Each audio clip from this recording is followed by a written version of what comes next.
Let's talk about Roberto Firmino then, because he shed some light on the relationship, or lack thereof, between Sadio Mane and Mohamed Salah during the trio's time at Liverpool. This is from his book, Si Senor, My Liverpool Years. He said, I saw firsthand the looks, the grimaces, the body language, the dissatisfaction when one was mad at the other. I could feel it. I was the link between them in our attacking play and the firefighter in those moments. They were never best friends. Each kept himself to himself.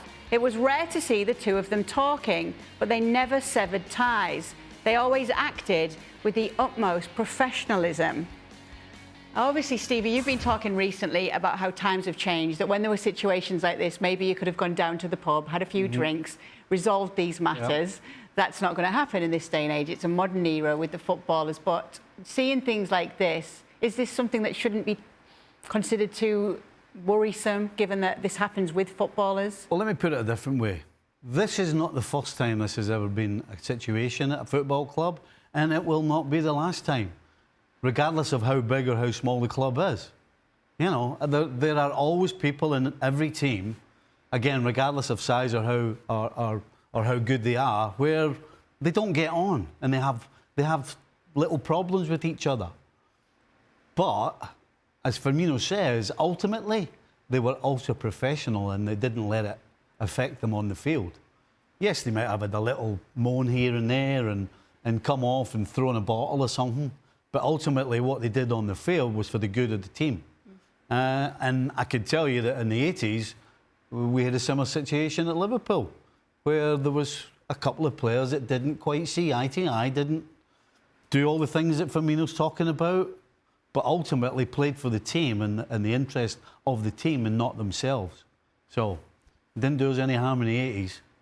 So, it's not new, it's not the first time, and 100% it won't be the last time. So it happens a lot, Shaka. Because obviously there's situations where maybe even one of your goalkeeping partners doesn't speak to you at all, but you don't have to play with him on the pitch, do you? Yeah, that was great when that happened. I couldn't stop laughing. Listen, in truth, as Stevie says, this probably happens a lot more than most people recognise, because all people really pay attention to is results and performances. Andy Cole and Teddy Sheringham quite famously had an awful relationship, but as long as Manchester United were winning, that did not matter. And the truth of the matter is, you're in a dressing room with 25 other people from who knows where, 4 different corners of the earth, and you don't get along well with all 25. But as long as you all pulling in the same direction, you all have the team's best interests at heart, you make it work. And this is in keeping with that. But saying that, while that happens, I think you also have to recognize the value of people like Roberto Firmino, who recognizes that this is happening between 2 players. Oftentimes, it's not 2 players as close together on the field as Mane and Salah, but it happens quite a lot. And then you have these individuals who are able somehow to bridge that gap. And which is why when we always talk about football teams as successful teams, it's not necessarily the best 11. It's what works and how you put that team together. And players as good a footballer as Roberto Firmino is, that quality of being that bridge between those two, I would argue, is as important or probably even more than just his ability with the ball at his feet. If I were to say Stuart Robson and then left a blank space, who would have been your arch nemesis, Stuart? Well, unfortunately, I played for 2 clubs. How big is this blank space, by the way? Arsenal and West Ham. At that time, and I went to see one of the coaches the other day, John Cartwright, who was 80-something or other, and he was speaking to me about when he first came to Arsenal in I think, 84, that he'd get on the team bus and half the team wouldn't be talking to each other. There was cliques all over the place. And it didn't work for Arsenal because some of the players didn't like each other. There was problems on the field. There was problems off the field. 2 players had a fight nearly every training session, Kenny Sanson and Alan Sunderland.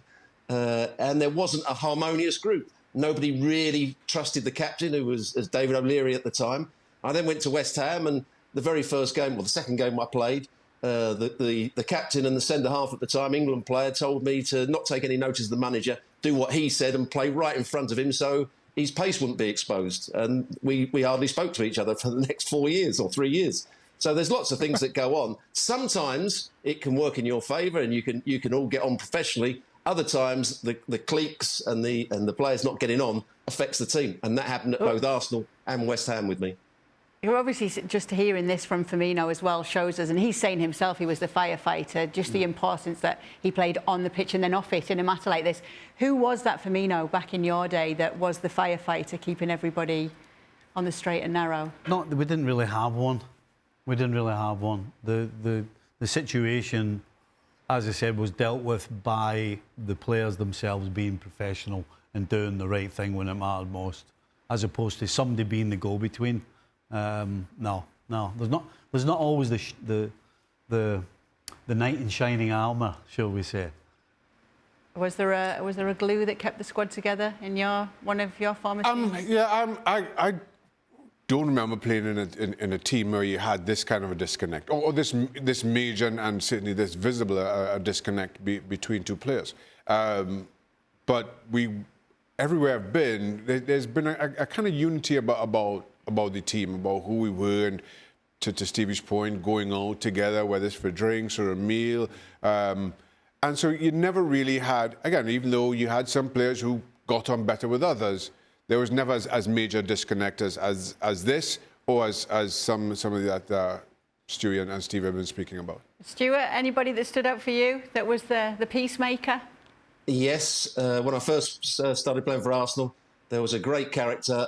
He's now no longer with us, John Hollins, who was the loveliest guy you'd ever wish to meet, the funniest guy. And he was the one that brought everybody together. Everybody liked him. Unfortunately, not everybody else liked each other, but he was the one player that when you were in his company, everybody got on, and he was the joker of the team.